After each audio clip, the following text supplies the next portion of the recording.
bagi yen chore lim no bi chum no go na nin la wa gwe nya gwa mo la chu ni mi la lar ke ga de la bi ga ba di rul ba gar ke ba yu go der be kula la yen gwe nya gwa mo la chu ni ne me mo chere mi na ni ki ajenen 2026 tuoge ka tuoge ma la bi rama be ku mi rele konta ma community nuora nga nuora ko ni jega jenu tile wurmu de ka jo che wurmu chal ke ki I don't think that rambi de luene ke ko peacemaker hajara mi nani ne la uchi jangro dien ku piyama ta kan ya yene ko this is whereby mala kwat ka dor ma chal ke so Sudan riyo ma chere ni la take engine position mi na la lele gangang enjang kana me to kan jang no ba kon bo kan ban me ya decision kwana kan ya yene kan so I don't think that ma la ma dugu kur I guess tira rama dong ma la bil ma bil wo joni ji liep kana riyo ma chere yang ya lo nyang wala ba nga riyo ma chere ke gwa de mi na la lu dorsin ko jiran la tina gwa ma la ma cha la let ka community dan ma mo regulation ma go long la jigo jiran bi kon ma lam ram ji kura gur ka til ye gaset ye ne je ka ku ji kur ma ji gur la ka je nuri kon ye ma lam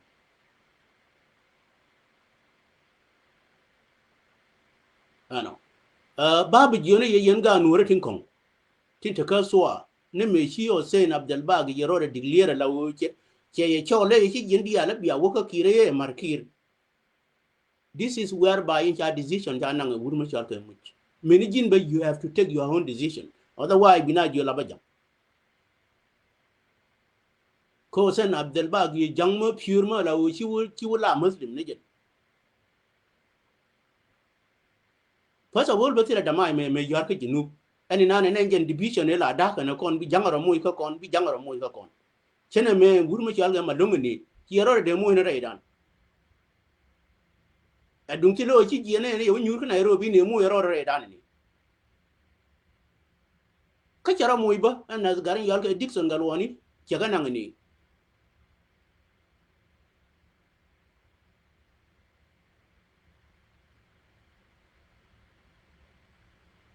so na mala bi ganwora minani la ro do ran tama 2026 gari kwana woko kwana la ke wuni bargazal ko ne ngari bor ne ka cha ka no be general ma cha chi de bi mention ka ke dong kia speed de yaling ne ngari bor ye no be no yen bor kwa lieb lo yin tama chu ja biara dun ture dier mi yal ka pien ko jal ko lor ko ngari bor ka ne kon ji dier mi yal ka ji ala ni ne o ken dag ling dien ka ne de dag ling dien ne kon ka ne de chane de min yin ka ngari bor me ni chang pa na te ko but ko dag ling dien a jeni nan ku ga ne la wala ka te ko ne ken ka ga ken ko ne ling ba they already know the situation and o ala ni gore peaceful ko ala ni entama yang wona na kwanya ma yi wurbo ko jena tama jena we ka election chena min ya de me fara kan gari bo anga me de chong jodin ma bi ko da dalen dire mi yal ka ala ni le kubro kan de anga me de chong jodin de nang ne yam de na gari barkaza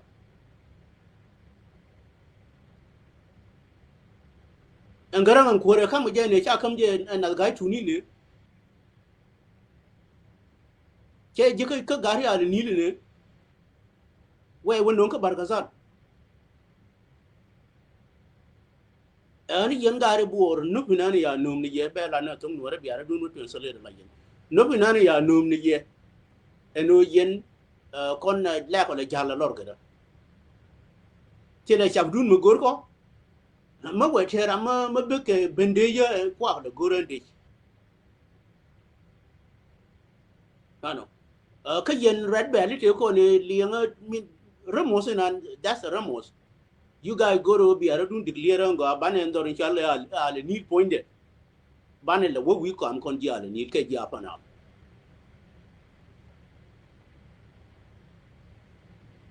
weather ko la ga nuora chena min chai bilara weather la dimba ko la ga nuora ga nya ba tet kule nun ke ba jang ma dong kule nun ke jen dir mi yal ke ala ni e choi da no ma la ma ram we cha ko de mat ko ne je no ma guru ne je ma choi yu bi wu nu re be chup be won wi ko am kier nan no matter what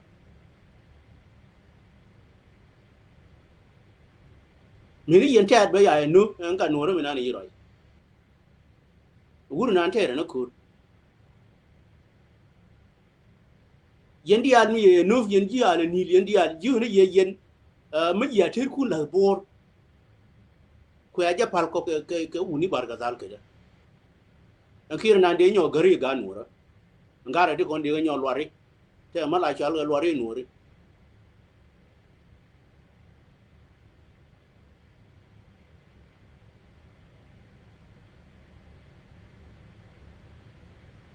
ano kama yiga jeba mena ngari de mi yol ka gari bar ga zal ba te ga tang ne la ya kire a guru ke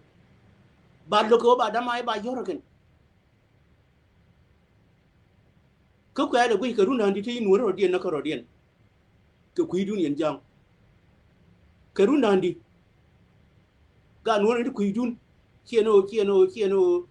we je an te ma la re no at this time ga nu ro be nga che nu je na da ko gwan di ne a la de kun jin je ni ya kunen ka brigadier general ma chi la re nu okay kama mate ga ne da wa bi wo kiran ba wo ka chi mari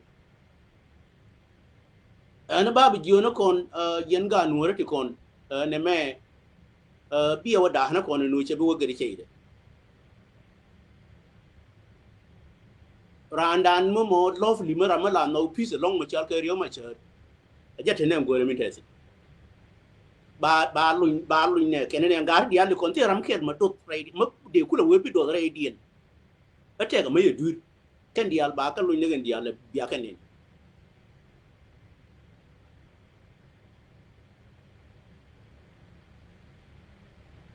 kariyo ma char chi wala ju ne nur mi la ro ma nur pi rama la lu ni lia lu no na yi rama nga ne je gan ma ni no guni ma lar ke da ma da ni di do we ne ta de riyo ma char te kel bi anga me dan che ko ni jani ti me che ko on ke ne ko nda te to 1000 te 300 te 37 e on ne nya me ne la ka gunu chal riyo ma char jang che ko on ano on ni rew de je ne che ku na ke point de je ne chana wone ko wurin chal riyo ma char nan ba kon nyo do ne ti cha lung na riyo ma char look ne community dan kon wori ma cha la le na de ma go ne riyo ma char ngu riyo ma char ka na ka bu ki de yu le mi le je riyo ma char go re je no be nyu je no wuri je ma ya le ki re che lung na riyo ma char game de chi game da kon je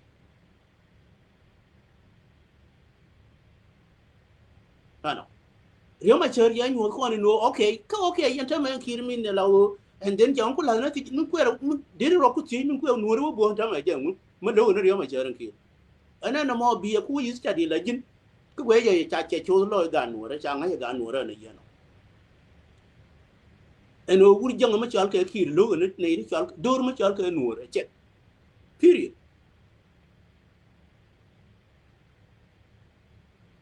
kariyo ma char na nga ye je ke ne champion riyo ma char na ni ku la kuer ga ke ni kuira ke ne kon e jen wuri nan ko ma la ma ne ni ke ga nu ri kon la lo ra ro de ye ta ge te na da do be chiu ni look ra ne no cha position ne cha la kwal cha la gwal karman ma dong ke dong ba gwe ge ni je no ba yi por mut and then biro ru ba ring ne jang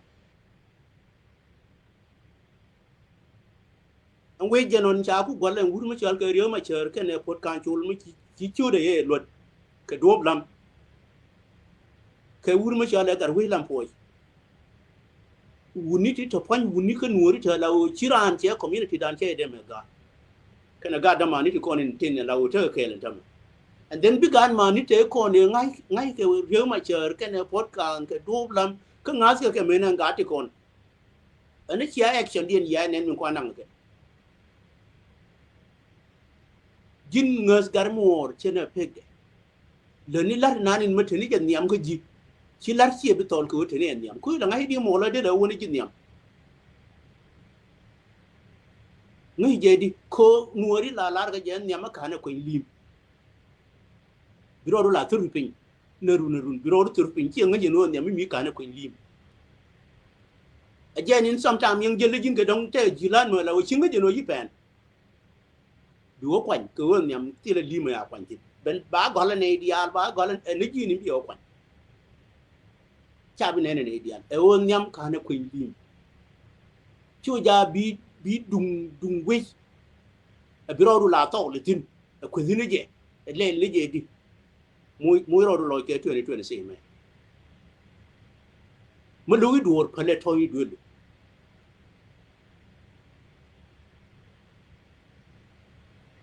ko ne ro du o ma wi wala ra ni na ni min lu gi na dung nuora ka la bi wu nuora ko ne ro du o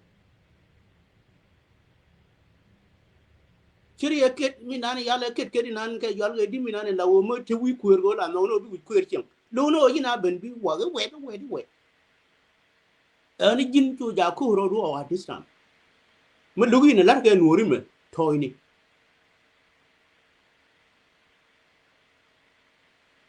Dali moyan kutingdit moyan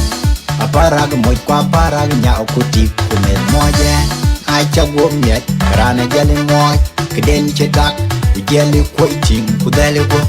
ucholi anga kwache kabibe panaman kaw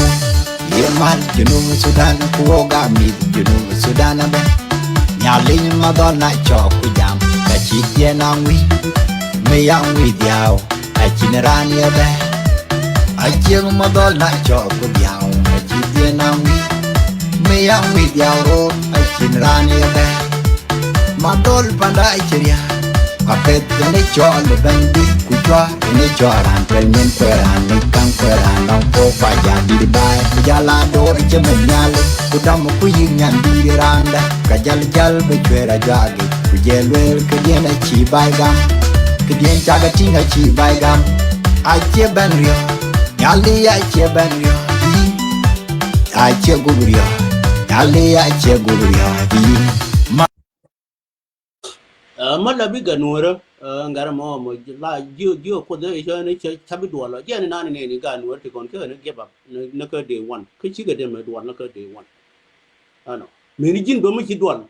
at this time go re no bi ro declare ma la bi wur ma je ke wur ma cha ke o sin abdul bali song me kire gara me de je translate up to happen coming min de translate ke je ro ye ge dum ginu ci ya ro ti le ram dong ma ku figure ma ku je point ke je na we ti pet la wo ke ya ja ri en dol tin de we ke ne de we de nang for wo de kan we ti gwa we ma me go ru ne je kan ya kan en pet ko jen la wo gor ga je ti gwa ya gur tin ko nen song ma la wo wa ki nan mo wa nang mo de play ko ko concern ke jinu bi ne dia again the same game nan ko na play bo kon ga nura game dane wo jinu bin cha ga bi chen ge che benu to do la na put na kon bat kon me ne jinu bin ni kon tin la wo til ke protection dia na kon jinu ti de protection ne ko dor yal ga jinu ko protect makini yang ngai nan go ka kini istari nan go e community dan ni nan ku protection ko jala da dor yal ga jinu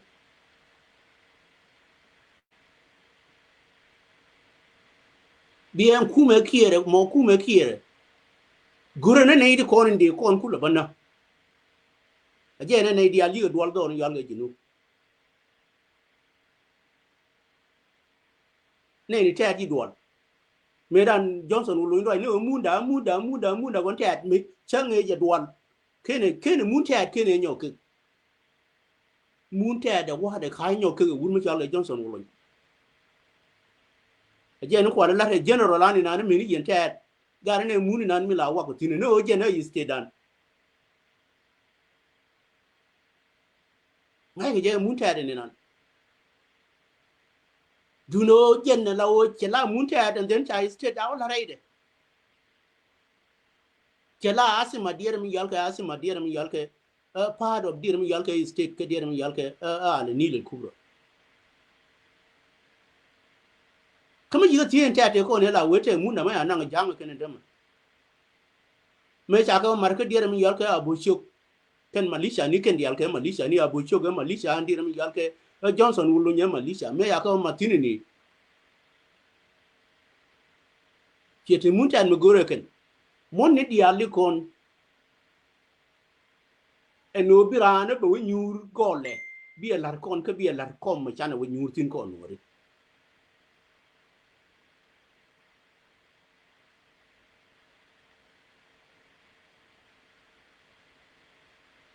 regulation kan gane yas pin do ni chal ke so Sudan ko regulation ma law everything babal na ke juba regulation ma wa wala do ni chal ke so Sudan state of dir mi chal ke apana mi chal ke malakan te ke luke che criminal je ye kumena che je kum ga dir mi chal ke life in prison ye kuma life in prison does not even need concern ka dir mi chal ke central government mate say it again larga anywhere ka United States any state take a regulation there man do je no bana na la ko be ka wasa la to other state pa ro kun go to ne da kon tong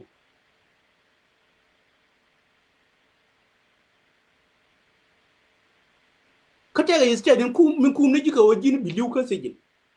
da ji mi la ji biliu ni jinga sejin kai state din ku je no ba ji ngaf ai state ni tama pe ne ka lar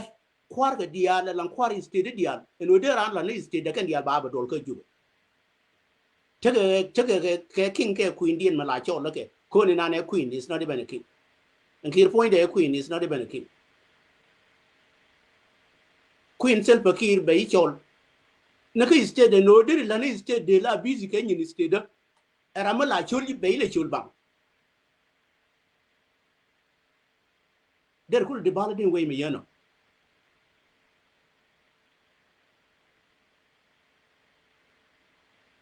an yen ga nuora ke top de be ra je ni bu ling ni je ke nyam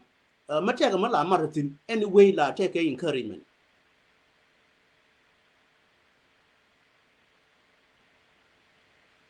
anyway la take encouragement anyway la take congratulation biran bi kam hagde je ni dul gora ko ya dire e kala ni dongo ni te zine 1 ke 2 ke 3 much success in bi jo congratulation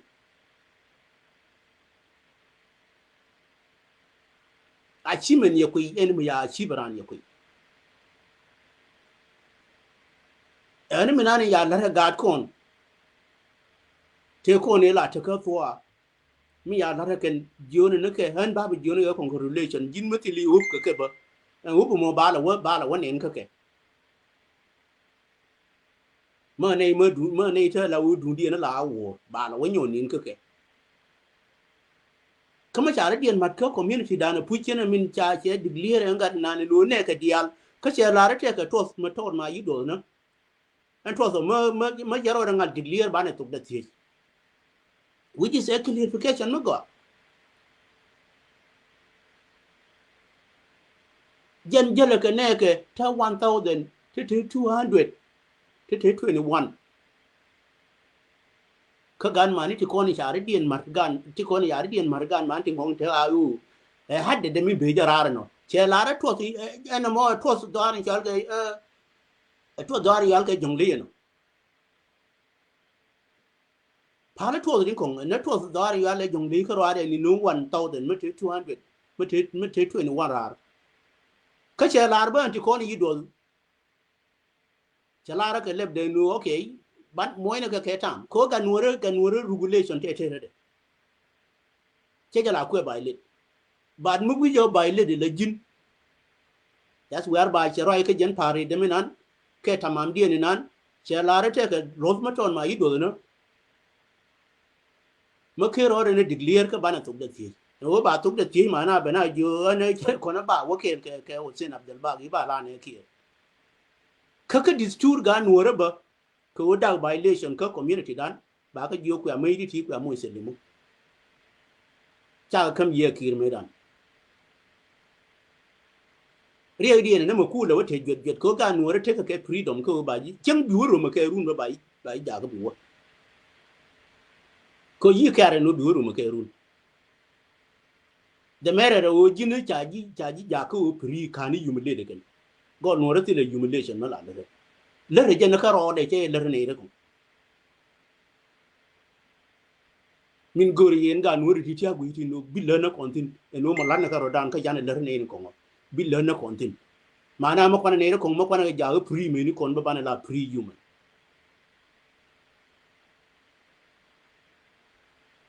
ko je ni gori ne je no bi we ba we won nyam ka je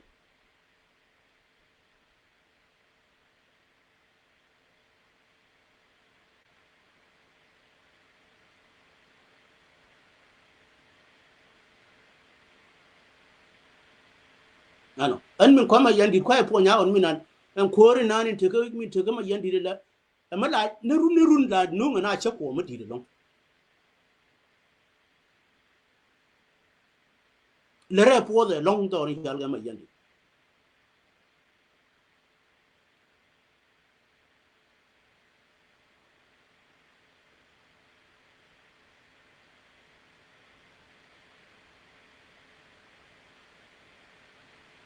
ke ken in goro ba de nyo declare bi ga la second dear mi yal ke a declaration ko chana chul ke to ma da ma go ana o che ba no no go ba Hussein Abdul Bagi che le ko public no ne ko cha ka marki khane le ke tun kul la large e bon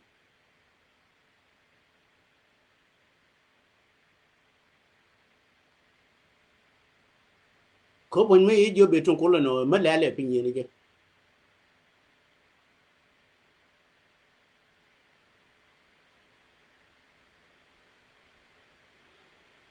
Doria lu kurial den tek togarwan bungai kubugi changi wada yini chawo kumwad bi piro wa oga chingong nok wachin kenroge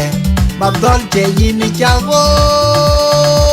rial lu kurial den tek togarwan bungai kubugi changi wada yini chawo kumwad bi piro wa oga chingong nok wachin kenrowa ma kan gwa ri ron ba ba ne ka kon ga Nuer ba ne temal gwa ni kon dial kon chom ne ro min de ti la an ko ngo de ta ka der mi yal ke 28 minute ma te 30 second commission da cha la no maximum da would be 1 hour ma cha wa long no I will never even go beyond 2 hours no min de nyo ne je mar and tell me what is our objective kon e kon in ku gan ma ni kon ku ga din yin na kon la ne nguna kon ta men ko rin je no ya dawre nyo lu tin gan ma ni kon chana bi wo ka 2015 na kan ne kon ne ani yona lade ni yona na yona ka lo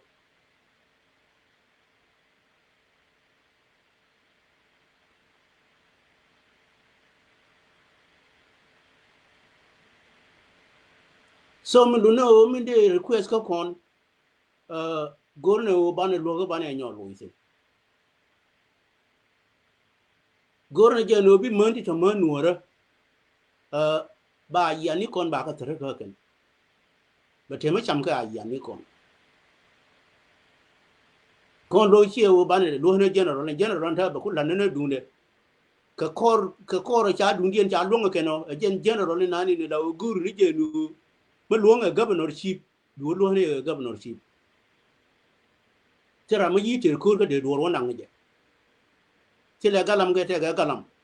te ke ngi din lo ga ne we Nuer runga ko be la commissioner ko runga o de la governor ko runga ke any gwal ku pitin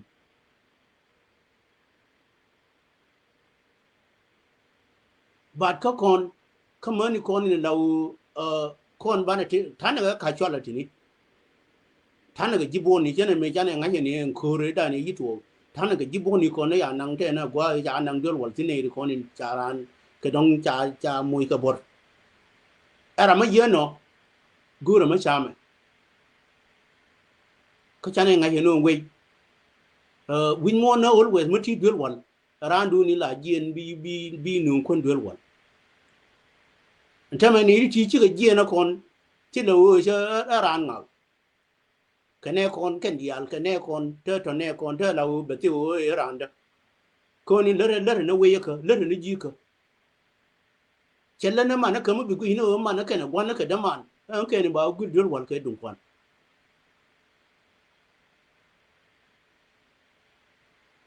chella man kana gwana no ko ne ngwa we liuti no ko ga we no mo na man la da we de ko ni buru ma ga we la ne rin ta ci mo la da go bi rana ba we ko jin li we ka chor we lia la par ga lia bang e nuori lia la par ga lia bang ina ni law ci ro por lia nyang bang okay kada ma ya mu ne bot hana bana lo tin go bana pi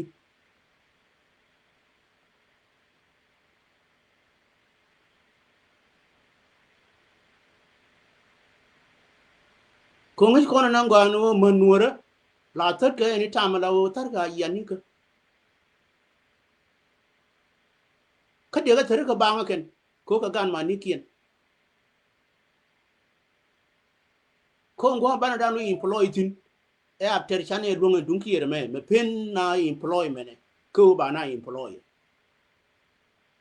ko employ ne state in tiatin bete employment ma da chena kai nan ga ta kon woran ta me de ga wor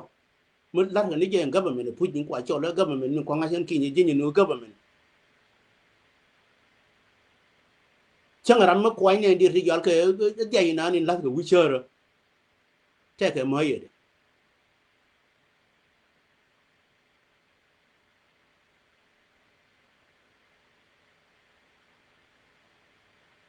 na kon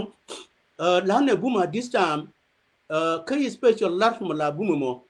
yen ni nuora chora toy lat me da ne la buma ka ye long to be honest ano kon wuni la ta ko ka tama la chikule te ko ma ya dor ma ya chole wur la dar ke je sang wun tin ko ano bat ke yen man ma ya chole yen da go biara dun dar ano ko lar nan la lar ga kun la da don ni ro da go biara dun dar ma wona ka reality bat kon wuni ta ko te mu bum ma jen te ga wara na ka wur jangama yang ya linh ra na garman be chano be ngui ramaton ka tan ko chi to kon dial ba ka tan ko mos ka ne ko ni la u te ra na ti lu loy en je ne ne nun kon ma cha ka li dial me te gunye dun di ko lan gunye dan go nye wuni ye gon man me gon ngere ma cher man chame lo ka ke chu nuor cha lu ka cher go ari ma cher kan gunye dan ke leader wuni te lar ka je kan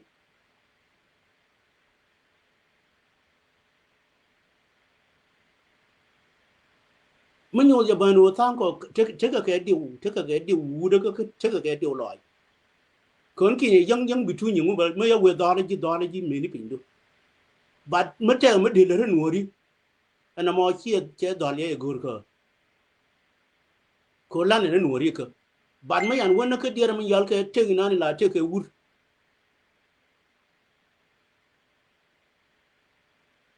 chơi cái wu mà đó là thế này kamen dole ne je dole je na ko jin gur ti lar ka community dani ma jiga te ngidu kula te na ngidu an min de ko te ngidu na run anti dole kana ko ne wurjanga ma jal ka kir kene ne ka ti ko ne yeri kurude jinan dole la tunga dole la tu wur mới chỉ jin wure mo che daw kule chen nan kwa la ga no ra ata ka thang wuni te yu wa ki wo yo ya yi yar ma je ya wo do man kan wuni ti kon jon ti la ka yan roy nan ki te ga wur mo de wo je pu de wo jo yi yar ma ye te do wurin gang ne chi mani de ki wo jo je gine wura charum an chete dwere be woka wur ma don jan wer ba ye la re je no take wunte chanya to the maximum ko jin wur ye duma yala ma yete go ken cheri te ko ne lar ke wur mu chal ke a jemis control ye duma yete go ken la ye du ke te go na ne te ma yang bai chan me ni nyin ni te ni go le ri jin chẳng bảy chạy này nhìn được con này là ok đóng là bor nó chỉ cần mà nó chính cho you would there right nyam chi mori la wur ma gang ni chi mani de la wo joy ru ne la wo wi ni jina te riyo ma cher ma la wo che te pam riyo ma cher ja non kom ma ye ku win ne so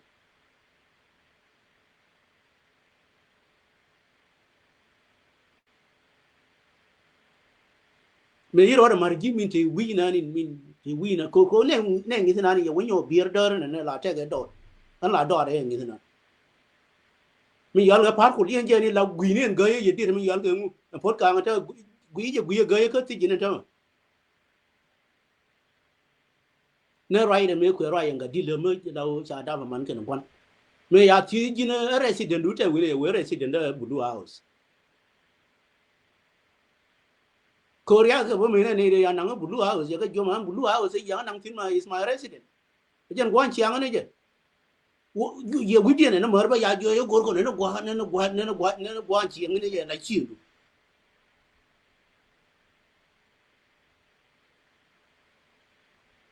ko ne wud ma la ne ma roi gwan ne ma jo me alar ke gar we lam boy eno run ke katin me ya we bal ne ya you doring it ko wundi ko ne wunta la o wunti kon ke wuni ta la o binas na ka loy du gele go yen lu ge da ne cha lu nang ne ke lu e ma cha ku do la ke so ane jin mati ke label ko jina gang ina we an ci label ka personal ne la rahe ga je rahe ko jin ma gang ina we nor mani rodu wuni ti ko ni ne la wo gang ka we whether be gang ka ya lu whether be gang ko chu mun ke ti ko ni la ba rahe ko tu doli ti ko ne de gor ke kera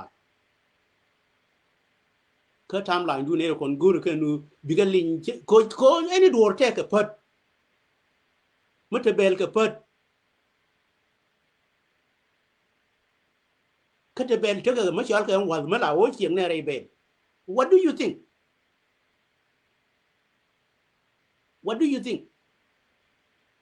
ne bele wa de la wo machi rai bel bel wo tan la mashal ka wal mai la wo we cannot even eat it chane chap ma human to yento bi tare dan ba du no gorke isolation ne yento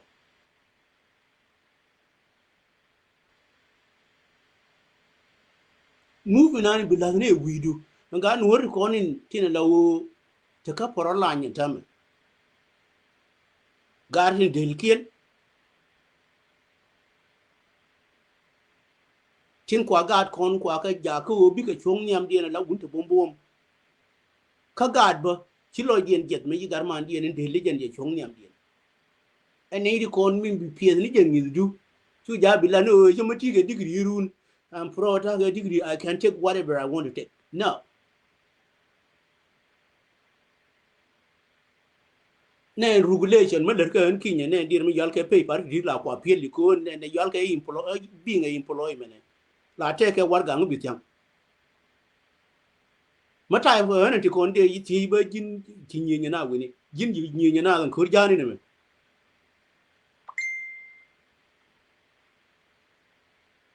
ko wuni te jeta la wo maram ko tina kunna te je ka enjen gohara me ta la wo de ran ka lan ka enjen dungoro no di belo je bena be ka bi en gohara me de ja sele ni jina roadu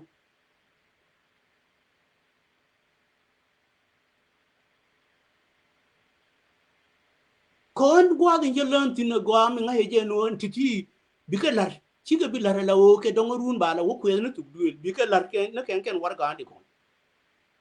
chiang we me me tana tine chi ya kon ne jara me la bana bu puru dir mi yal ke la don wane yu ba community na le ka minu kan mo da ti je ne ye ne ye no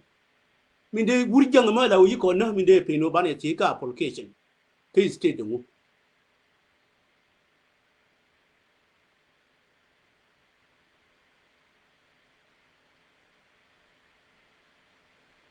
min ba ti ne ba kana la ba ti ka application ba ji jin ina na ke le kir ke dir mi yal ke 2013 ma jaw ka sa tang la jen ko interview do rin yal ke jinu especially on do rin yal ke ala ni gore lar ma go gore gar ma le na lar pan kane re ya ko na ken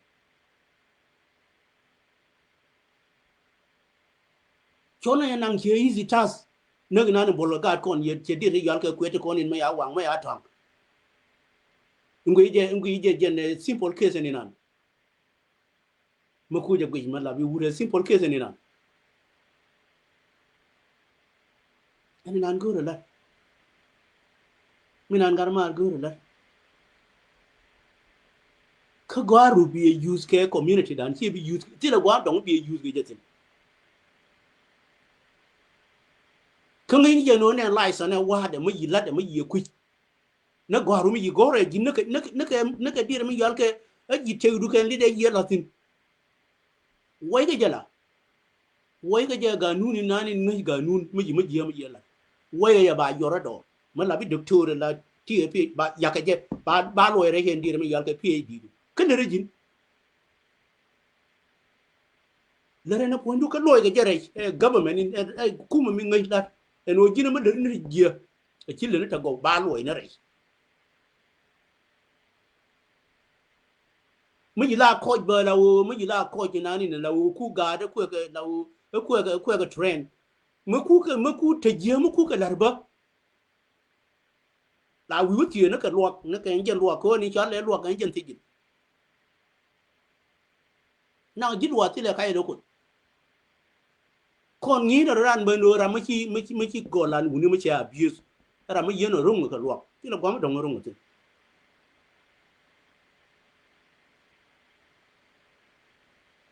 ni ro du ko jin bi la ne ler ke ora ma yeno ga nuora mo wa rodien wa dir mi yal ke a prospect di no wa la de no ne ti na ne no dan ke either wa ya ka to ko ne ken either wa join ke ko win mo ne ken tu up chi o jin bi do te ka o bi apo tu ke ba ye jo mo gu gu ne ye bi a jin ne ga put ba ne no che ne baran jo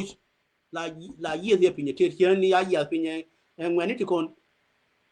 ti ga ayu on tame mu ji ga je ga kon ti ga je they are intelligent enough mai de kon do ye ke ken tin ya ko ken biran je la ba kai tin do ye je ko le mu ka kam kon ko da mo ken ko da kam kon rai ti da no